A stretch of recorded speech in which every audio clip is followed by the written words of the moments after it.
पूज्य श्री भाई जी महाराज की ऐसी महारसमयी स्थिति पूज्य श्री राधा बाबा जानते थे। राधा बाबा के हृदय में अब दृढ़ निश्चय हो गया कि मुझे काष्ठ मौन धारण करना है। श्री राधा बाबा ने जब ये अपने निजी जनों से कहा तो उन्होंने कहा कि आपने भाई जी से अनुमति ले ली। तो राधा बाबा ने कहा अनुमति अब लेने की आवश्यकता नहीं रही, क्योंकि अंदर से बैठ के भाई जी ही बोल रहे हैं, वही अंदर से कह रहे हैं, और हमें कोई संशय हो तो अब अनुमति लूं। जब वही बोल रहे हैं, वही निष्ठा दिला रहे हैं, तो पूछने की क्या जरूरत है। हाँ, लोक व्यवहार में तो सूचना अपने आप पहुंच ही जाएगी उनके पास। मेरा निश्चय परिवर्तनशील नहीं है, मेरा निश्चय पूर्णतया अडिग है। कोई ना कोई सूचना दे ही देगा भाई जी को कि राधा बाबा काष्ठ मौन व्रत धारण कर रहे हैं, या वो बुलाना चाहेंगे तो पुनः चला जाऊंगा, उनसे बता दूंगा कि काष्ठ मौन ले रहा हूं, क्योंकि ये काष्ठ मौन श्री कृष्ण ही दे रहे हैं। श्री कृष्ण ने ही मुझे नियम बताया है कि ऐसे काष्ठ मौन लेना है। एक दो दिन में स्पष्ट कर देंगे सबको कि कौन कौन से नियम धारण करेंगे, वो श्री कृष्ण मुझे प्रेरित करेंगे, मैं बता दूंगा। अंततः समस्त भक्त मंडली में खलबली मच गई कि भाई जी महाराज तो ऐसी रुग्णावस्था को प्राप्त है, पूज्य राधा बाबा ऐसे कठोर नियम ले रहे, किसी से न बोलना न देखना, कैसे कैसे चलेगा। भक्तों का तो जीवन ही होता है भक्तों का संग, रसमयी चर्चा, बड़ी बड़ी आंतरिक समस्याओं का एक क्षण में समाधान। अब वो कैसे होगा, सब अंदर से विकल हो रहे हैं, कैसे मुस्कुरा के बोलेंगे, कैसे हमारी तरफ देखेंगे। श्री भाई जी को यह सूचना दी गई कि बाबा काष्ठ मौन ले रहे हैं। श्री भाई जी महाराज ने भी उस बात को सुनकर के गंभीरता धारण की, इसलिए सबको और दुख हुआ। मन में था कि भाई जी मना कर सकते हैं, भाई जी की आज्ञा बाबा नहीं टालेंगे, लेकिन भाई जी ने एक तरह से अनुमोदन ही किया। श्री पोतार महाराज जी ऊपर से अश्रु बहाने लगे कि ये शरीर बीमार है और बाबा एकदम काष्ठ मौन ले रहे हैं। तो भक्तों को, जो शास्त्रों लोग देश विदेश से दूर दूर से आते, गीता वाटिका भक्ति का समुद्र समझो। ये दोनों महापुरुष, कोई भी कैसा भी पतित आवे उसको भगवत चरणारविंद की आसक्ति में दृढ़ कर देना। कितने ऐसे जो वहीं रह करके साधना करके भगवत साक्षात्कार की पूर्ण चेष्टा से युक्त रहते, कितनों को श्री कृष्ण का साक्षात्कार भाई जी और राधा बाबा के बताए हुए उपासना पद्धति से हुआ। लेकिन ये बाहर से ऐसा प्रतीत करवा रहे थे, पर अंदर से यही सब कर रहे थे। भीतर से भाई जी की इच्छा से राधा बाबा ऐसा काष्ठ मौनी हो रहे थे। श्री पोतार महाराज श्री राधा बाबा को इतनी ऊंचाई पर विराजमान करना चाहते थे कि जो शास्त्र का महान रस सिद्धांत है, उस सिद्धांत में वो क्रम से पहुंचे, नियम से पहुंचे, जिससे लोगों को यह भी पता चले कि एक यति का स्वरूप क्या होता है, एक साधु का स्वरूप क्या होता है। संसार से सर्वन्यासी सन्यासी बनना कितना कठिन है, ये आदर्श उपस्थित करने के लिए श्री पोतार महाराज तो रोम रोम से भगवत प्रेम में डूबे हुए हैं। यति धर्म का सर्वोच्च आदर्श शरीर के द्वारा स्थापित करने के लिए काष्ठ मौनी व्रत का अनुमोदन ही किया एक तरह से पूज्य श्री भाई जी महाराज। राधा बाबा एक दिन काष्ठ मौन के आंतरिक और बाह्य नियमों को आदेश देने लगे कि सुन लो सब लोग, हम ऐसे काष्ठ मौन रहेंगे, ऐसा श्री कृष्ण ने नियम निर्धारित किया है। आश्विन पूर्णिमा विक्रम संवत 2014 19 अक्टूबर 1957 ये काष्ठ मौन की तिथि। किसी भी प्रश्न को लेकर श्री पोतार महाराज के चिंतित होने पर मैं उसमें बोल सकता हूं, प्रकाश डाल सकता हूं। ये नियम पूज्य श्री राधा बाबा के काष्ठ मौन के। अगर भाई जी महाराज प्रश्न कर दें या चिंतित हो तो मैं उनसे बोल सकता हूं और उनको उत्तर दे सकता हूं, या उस विषय पर सलाह या प्रकाश कर सकता हूं, अन्यथा नहीं। काष्ठ मौन का नियम। या भाई जी की जो पत्नी है वो यावत जीवन पुत्र की तरह भिक्षा करा रही है, जब भी राधा बाबा भिक्षा करने जाएंगे तो एक बार आंख उठाकर उनकी तरफ देखेंगे, बस। राधा बाबा का नियम। बोलना कभी भाई जी ऐसी चिंतित अवस्था को प्राप्त हो जाए तो फिर बोल देंगे, उनसे बात कर लेंगे। देखना, अगर भाई जी की पत्नी भोजन पवाने आती है, भिक्षा उन्हीं के हाथ से बाबा पाते थे, एक बार आंख उठाकर उनकी तरफ देख लेंगे। ये आंख उठाकर देखने का केवल श्री भाई जी महाराज की पत्नी, शेष किसी की ओर दृष्टि उठा करके भी नहीं देखेंगे। बोलने का तो प्रश्न ही नहीं है।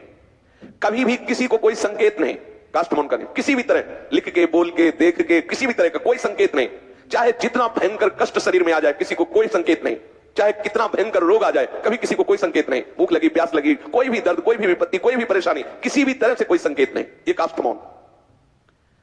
जल भी कभी अपने हाथ से नहीं पिएंगे, कोई पिला दे। कोई में श्री भाई जी महाराज की पत्नी श्री पोतार महाराज स्वयं या उनकी पत्नी या इन दोनों की आज्ञा से युक्त उनकी बेटी सावित्री उन्हें जल पिलाए। तीसरे के हाथ से, मतलब अन्य के हाथ से उनको जल भी नहीं पीना, स्वयं तो कभी पीना ही नहीं काष्ठ मौन में। भिक्षा भी केवल इन्हीं के हाथ से।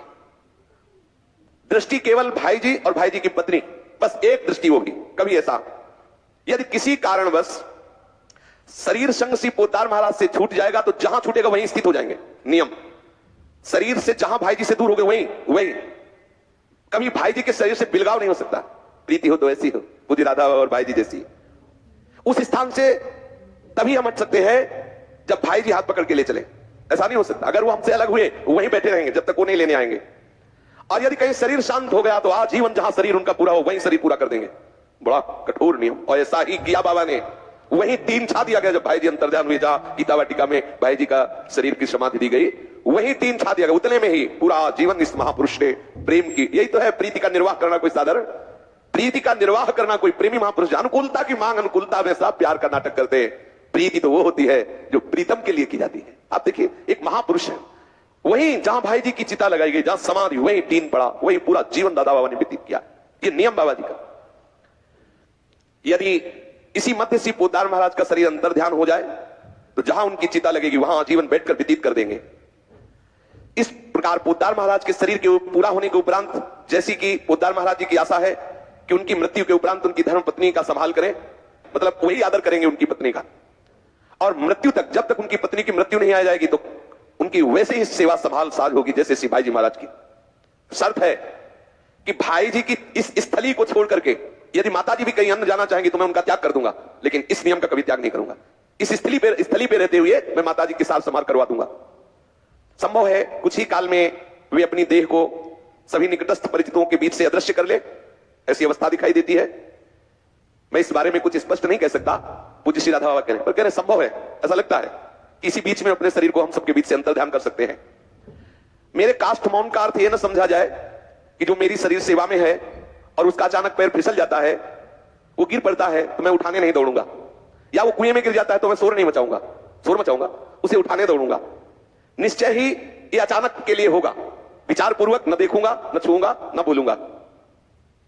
ये पूज्य श्री राधा बाबा ने नियम निर्धारित किया कि काष्ठ मौन में मैं ऐसा। अब तो स्थानीय लोगों में, दूर दूर लोगों में बात फैल गई कि भाई जी तो इसलिए नहीं मिल रहे कि रुग्णावस्था और बाबा काष्ठ मौन लेने जा रहे हैं। सब लोग आने लगे, बड़ी भीड़ इकट्ठा होने लगी। एक बार राधा बाबा देख ले, एक बार राधा बाबा बात कर ले, क्योंकि अब किसी से देखेंगे नहीं, बोलेंगे नहीं, कोई संकेत नहीं करेंगे। स्थानीय लोगों में सर्वप्रथम चिमन लाल गोस्वामी जी जो बाबा की सेवा में रहते हुए, बहुत बड़ा योगदान इनका श्री गीता प्रेस गोरखपुर में है, बहुत बड़ा योगदान ग्रंथों के संपादन में। भाई जी के दूसरे स्वरूप बनकर सेवा में रहे लोक समाज में। भाई जी सारा करते वही संपादन करते, मतलब बहुत ही योगदान, प्राणपण से भाई जी को समर्पित है महापुरुष राधा बाबा की पूर्ण श्रद्धा। राधा बाबा जिस कुटिया में रहते थे, अगर वो उस राधा बाबा नहीं भी होते थे, भाई जी के साथ कहीं चले गए तो चिमन लाल गोस्वामी जी 4 परिक्रमा कुटिया को साष्टांग प्रणाम, रोज जितनी देर दर्शन करते थे वैसे ही खड़े रहते। ये है श्रद्धा। जब बाबा काष्ठ मौन लेने तो सबसे पहले चिमन लाल गोस्वामी के परिवार के सब सदस्य बाबा के पास आए, क्योंकि बहुत प्यार, वो निजी जनों में थे। श्री गोस्वामी जी का नियम था कि प्रतिदिन बाबा के दर्शन करना, बाबा को प्रणाम करके काफी देर खड़े रहकर बाबा की रूप माधुरी में डूबना। बाबा नहीं है तो उनकी कुटिया के दर्शन करना, कुटिया को प्रणाम करना, काफी देर वैसे कुटिया के दर्शन करना। ये नियम में बड़ी सामर्थ्य होती है प्रीति।